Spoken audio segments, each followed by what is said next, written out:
Zuckerberg really seemed to be on the back foot here. Reporters were firing questions at him. Who's getting fired? Who's getting fired as a result of this? Sarah, walk us through what Zuckerberg had to say.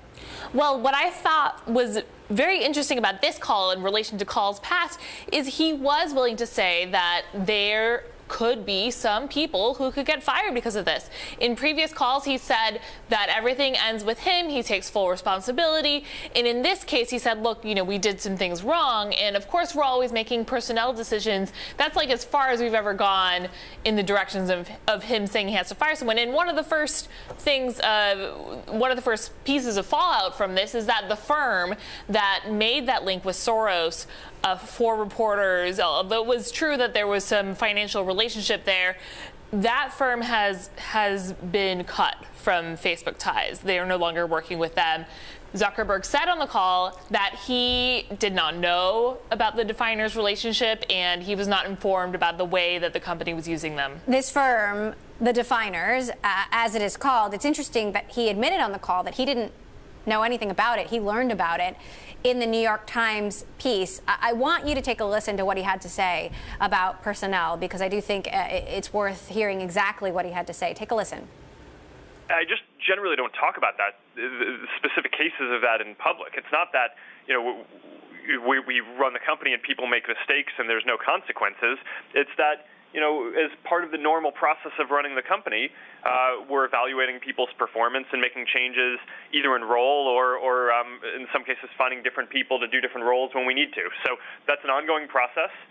That's part of running the company, and we'll certainly keep doing that. This after being pushed by reporters. David, you've read the article, you listened to the call. What do you think about all of these revelations is the most damning?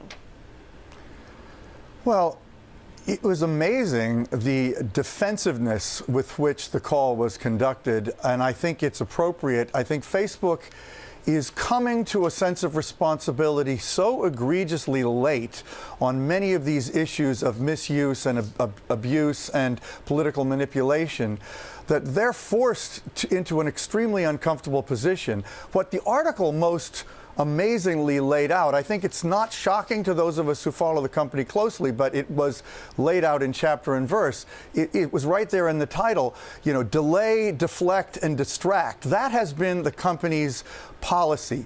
But, the other thing in that headline was leaning out. So, in effect, this article was very much about Sheryl Sandberg and her role being a progenitor of a distracting, delaying, and deflecting tactic. It's very interesting to me that she was not on the call today. It's also interesting, Sarah, to see some of the internal machinations of how Facebook works. Mark and Sheryl have surrounded themselves with loyalists. And obviously, for this story to get written, people were talking. We heard about an exchange with a board member, Erskine Bowles, who was grilling Mark and Sheryl about why they didn't respond to this sooner. I mean, that kind of detail is very unusual. The board has come out with a statement saying that they did push Mark and Sheryl to move faster on this Russian interference issue, but to say that they were not interested in figuring it out or getting to the bottom of it is grossly unfair. I think David is exactly right. This story points directly at the part of Facebook that is run by Sheryl and the strategy she has, which, she has been praised for in the past, her ability to have sort of a more political savvy, to have contacts in Washington, to be able to go to them personally. The story talked about her writing thank you notes, personal thank you notes after meeting with people to try to change their opinion about Facebook. But obviously those things have a very different tone to them when you think about the broader narrative that Facebook is trying to propagate, which is that they're on top of this, they care about it, they're willing to change, and then behind the scenes to have one of their top executives talking to members of Washington and saying, you really shouldn't be as hard on us. This isn't really something that you should look at. That kind of thing is very concerning because you have a behind the scenes that's different from the Facebook that people are trying to portray in the public. Now, David, are some of these tactics, some of them are reprehensible, but others seem to be tactics that are used by many different companies. I mean, all tech companies are lobbying on Capitol Hill. Is it fair to criticize Facebook for them when, we can presume that other companies are doing this as well? I don't think there's anything wrong with a company managing its image. That's what PR is all about. But I think what's very unseemly here, and which the article, I think, laid out in some devastating detail, is that even as the company has essentially been inactive in addressing some of the disastrously harmful social effects it has been extremely active in managing its image to try to undermine the impact of people thinking that it was bad at managing the social harms. And to me, the former is much more important, and I think the article maybe didn't hit as hard on that as I would have, but that's really what they need to be focusing on, not image, but substance. They did announce some things today that I thought were extremely positive. This board of oversight, which will be composed in large part of outside people, that's a very positive move. I would say in general that Zuckerberg's tone on this call was the best tone I have ever heard in terms of taking seriously this set of problems they face. But why they didn't have that attitude years ago is the real question that is not yet answered, and maybe can't be answered, but has to be asked. Let's take a listen to what he had to say about this independent content review. Listen up. I've come to believe that we shouldn't be making so many important decisions about free expression and safety on our own. We've been talking to people about this for some time now, and I've spoken to many experts myself starting in the summer.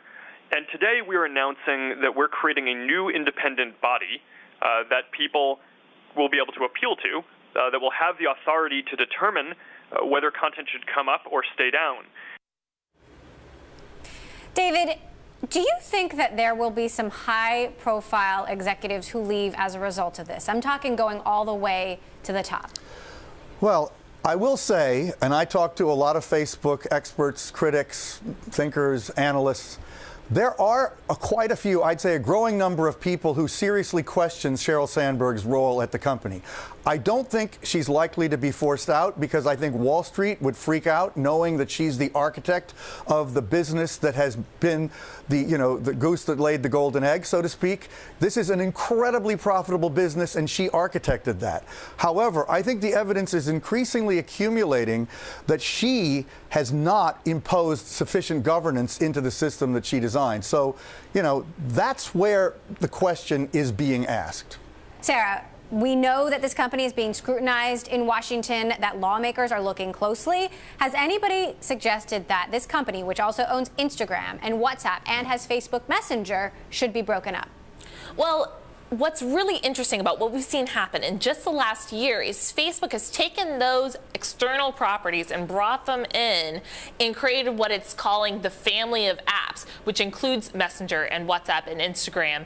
And the data is being shared amongst them. There are a lot of resources that are being shared amongst them, and the leadership changes that happened this year, with or without Facebook's wanting them to happen. We had the founders of Instagram leave, we had the founders of WhatsApp leave, and that opened up an opportunity for Facebook to really connect with these other apps more. So I think they're making it harder to be broken up if somebody was going to come in and do that. That said, we did hear David Cicilline yesterday. He's the leading Democrat on the Antitrust Committee of the House.